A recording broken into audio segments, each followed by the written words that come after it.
So the average Joe would look at this and just see firewood, and I get it totally. It's cracked, it's messy, unpredictable chunk of wood covered in dirt and bark. Honestly, it looks like it'll fall apart if you even look at it funny. But hidden inside all this chaos, there's something special.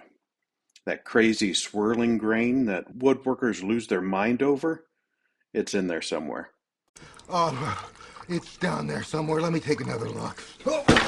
Today, that's our job. We're going to try and take this thing that looks like trash and turn it into a platter that could hang in a gallery.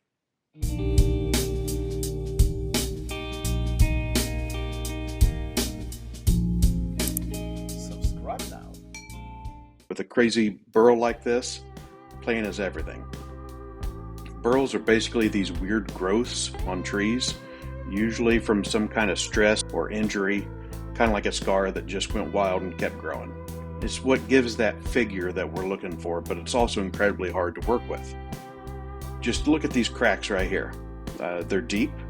They run through a large part of this piece. If I'm not careful, gouge could grab that, one of those weak spots, and boom, whole thing could fly apart. Seriously, not kidding.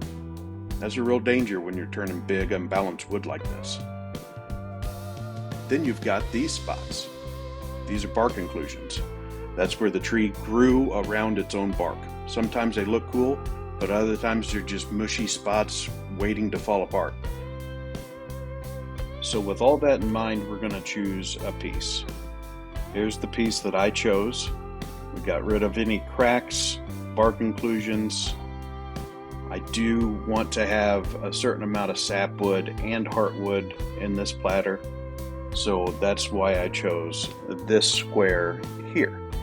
Once I got it roughed out of the cookie, next step is to take the corners off. We need a round piece of wood, so I'm grabbing my calipers or my dividers, and I'm going to set my radius to 7.5 inches.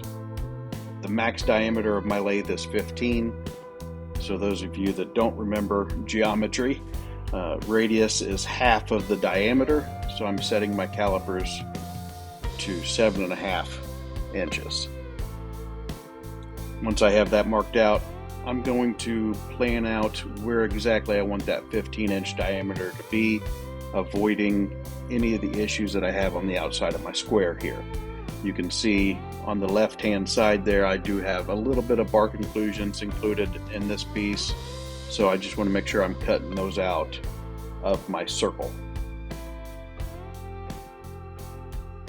As I spin the dividers around the piece based on where I want the center to be, I'm just looking to make sure I'm not including any of the live edge, making sure I don't see any cracks or obvious issues with the wood that's inside of that circle, and right there making sure that I'm cutting out the bark inclusions on that side as well.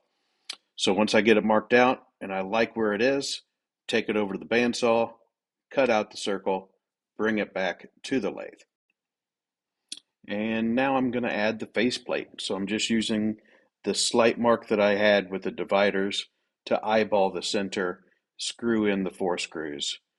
And then you attach the faceplate to the lathe. However, in this case, this piece of wood was slightly too big, so I'm going to have to start this turning outboard.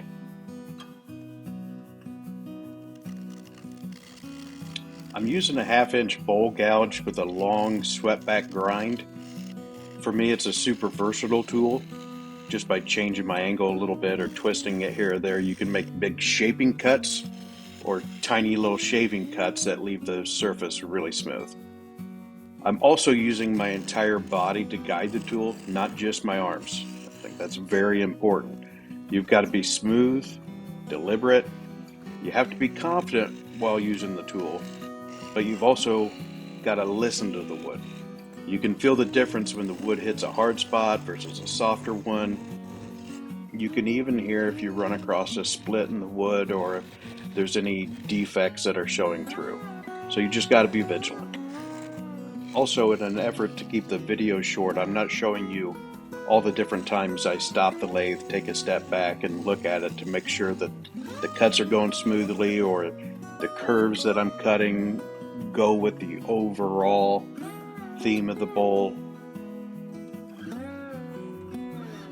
Now we come to the part where we got to decide where we want the foot to be.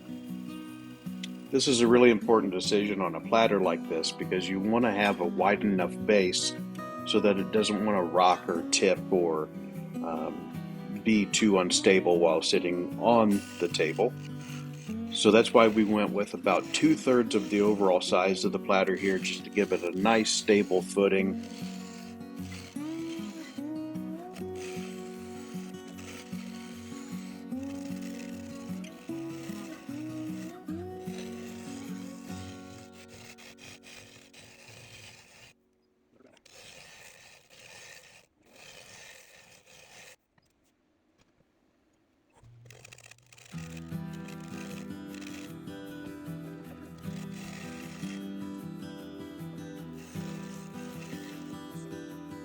And now that we're happy with the shape of the outside of the bowl, it's time to start marking where our recess is going to be.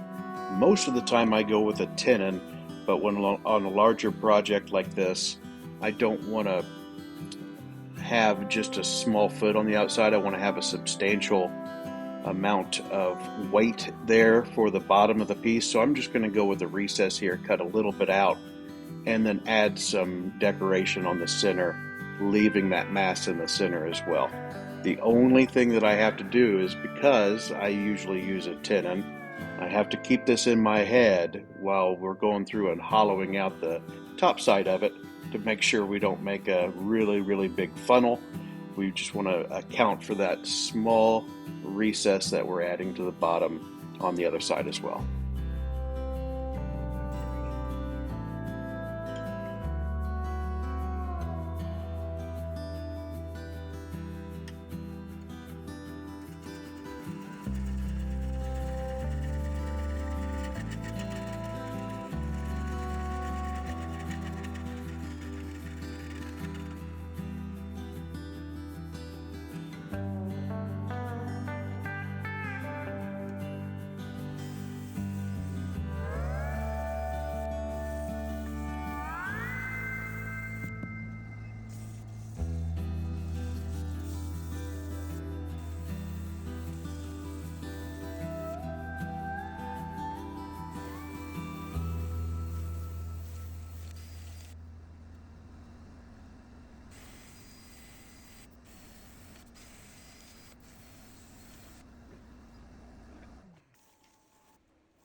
I can't get to my spanner wrench with my hammer.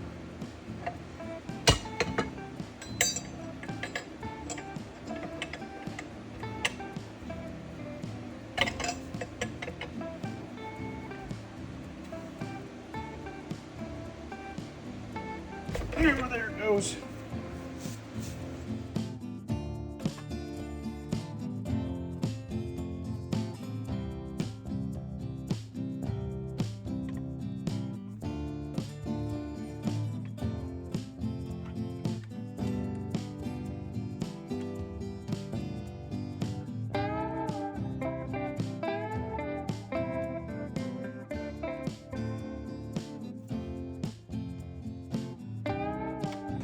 Well, come here and tell me what you think about this, Father.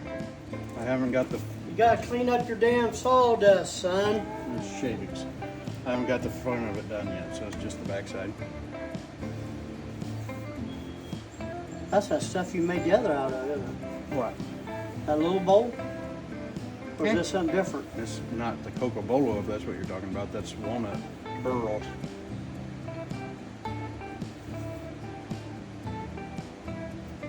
It's gonna be just a big center bowl. Yeah, big platter.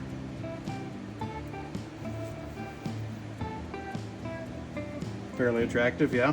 Yep. Yep. That's pretty. It is pretty. That damn wood is so good looking when you do that shit. And this is the moment I've been waiting for. We've got the piece turned around. It's being held tight by that recess we just cut. The outside looks great, but the real good stuff is still trapped inside here. Hollowing it out is going to reveal everything. So first step, you flatten the face. This is a really big deal. Any wobble here just gets worse across the whole surface. So you take fairly light cuts across the front. I'm using a square inch scraper here just because with the size of this one I find it to be easier than using the 1/2 inch bowl gouge to do the push cuts along the face. And now we're going to drill a depth hole. In this particular instance, which I will likely be doing from now on, I'm actually using my Craig pocket hole drill bit with the stopper on it just to give me a little bit more accuracy when drilling my depth holes. Now the hollowing starts. I'm starting in the middle and working my way out to set the final depth. I am using my carbide tip rougher here. I find that just gives me the added stability because it is the longest tool I have, so less vibration. And it also just makes super quick work of hollowing out the majority of the waste wood in the center here.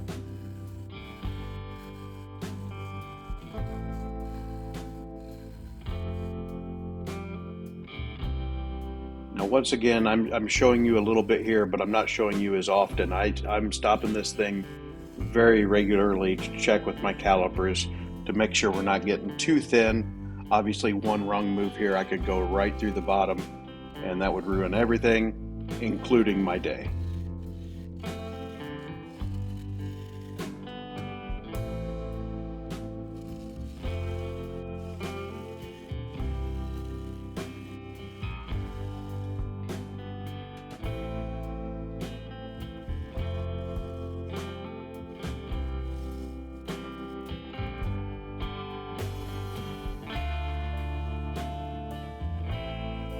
The grain in a burl goes every direction, so you're always fighting against tear out.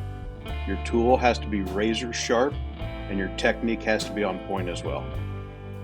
Slowly but surely, the inside is revealed, showing off more of that exhibition grade figure.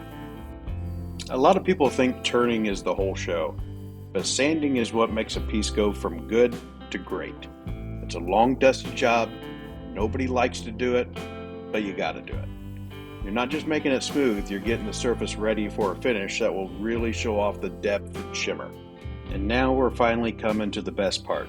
Easily the most satisfying part of the entire project. All the planning, the risk, the work, what seems like hours worth of sanding, it all comes down to this. Applying the finish, the big reveal, when the wood finally shows you what it's really made of. And finally, here it is. We're all done. We went from a gnarly, forgotten chunk of wood to this polished, incredible centerpiece. It's not just a platter anymore. It's a piece of art that we saved from the firewood pile and gave it a second chance. It's a real showstopper. Looking at this now, it's hard to believe what it started off as. It's a good reminder that sometimes the best stuff is hidden under a rough exterior. The grain in this thing, just insane. That's top tier walnut right there. It was a tough project, full of risks, but moments like this make it all worth it. Getting to uncover something this beautiful that nature made, that's what makes this craft so awesome. Thanks for hanging out with me on this one. Hope you enjoyed it. Don't forget to like and subscribe, and we'll see you in the next video.